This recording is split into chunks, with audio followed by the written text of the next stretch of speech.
retour. Aujourd'hui, 19 avril, nous sommes ici pour vous raconter les meilleures infos de tous les pays.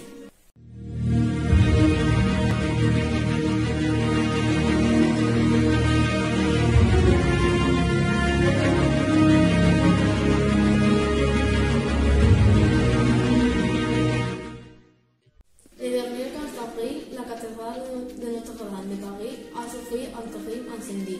L'incendie a commencé vers les 7 heures soir et les pompiers ont pu finalement éteindre le feu le matin de ce jour. Experts croyant que le feu a commencé à les réparations qu'ils sont en train de faire à le monument. Grâce à les réparations, beaucoup de pièces comme les raccourcis et pratiquement tous les tableaux ont été sauvegardés. Parce qu'à le moment de l'incendie, elle avait été réparée dehors de la cathédrale. Maintenant, les pièces qui étaient à l'intérieur de Notre-Dame ont été repassées au musée de Louvre. Aujourd'hui, on a l'expert en architecture, Martine Florien. Bonjour, pouvez-vous parler un peu de ce monument? Bonjour, bien sûr.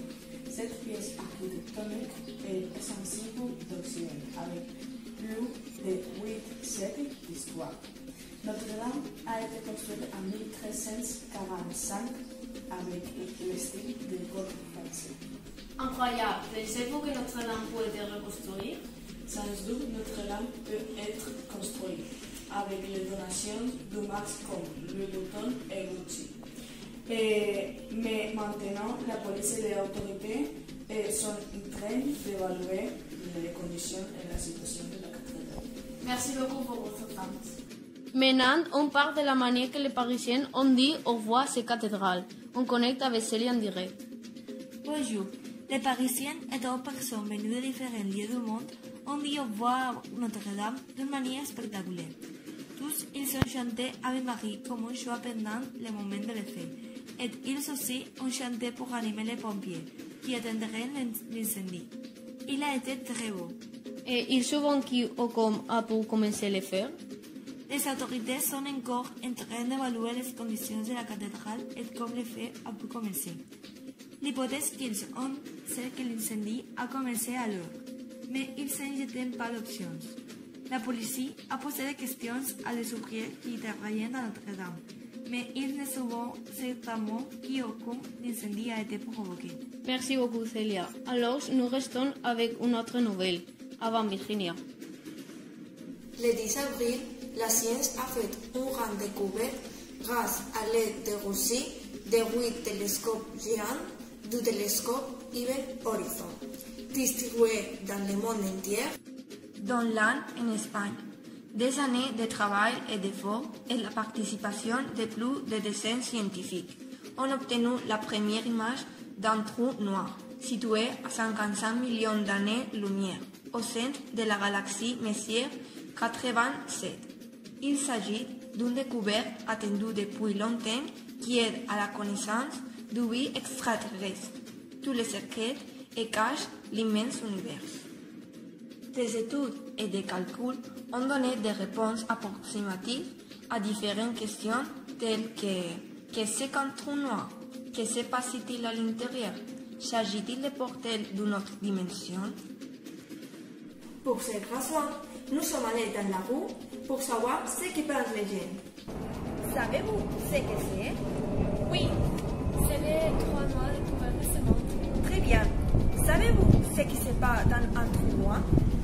J'ai entendu dire que c'est un portail à notre dimension.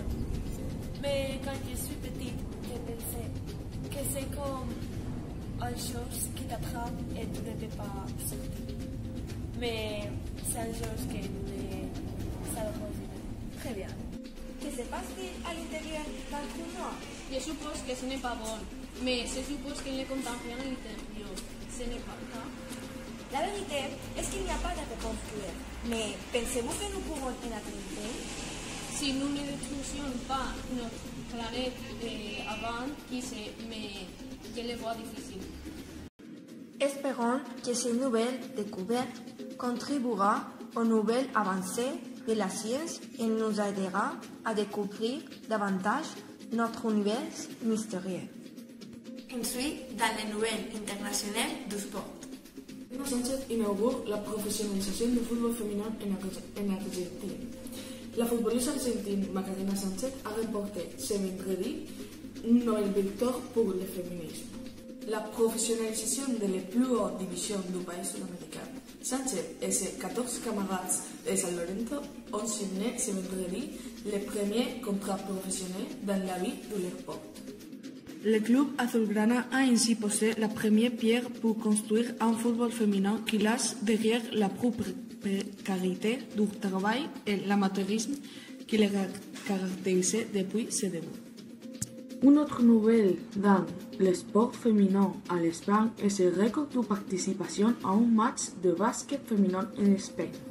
L'équipe féminine du club de basket étudiant a l'habitude de jouer à le pavillon de Magariño avec une capacité de 600 personnes. Mais pour l'occasion de la fête internationale de la femme, ils ont été confrontés au défi de remplir un centre 20 plus grand que leur habitat quotidien. Ils sont servis d'hôtes devant les matchs actants contre la violence de genre et ils ont rempli le Stadio Wizzing Center de Madrid.